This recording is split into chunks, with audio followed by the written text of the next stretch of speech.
जगदीप धनखड़ को विपक्ष की ओर से फेयरवेल डिनर का न्योता भेजा गया है।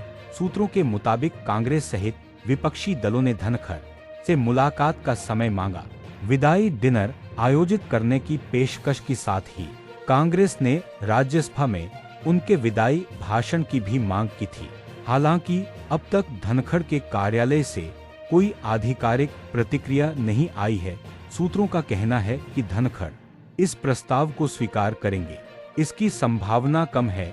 इस्तीफे के बाद से वह सार्वजनिक रूप से नजर नहीं आए हैं, न ही सदन में उपस्थित हुए।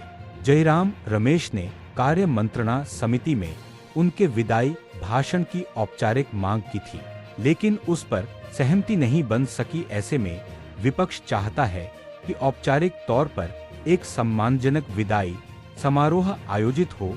अब देखना होगा कि धनखड़ इस निमंत्रण को स्वीकार करते हैं या नहीं।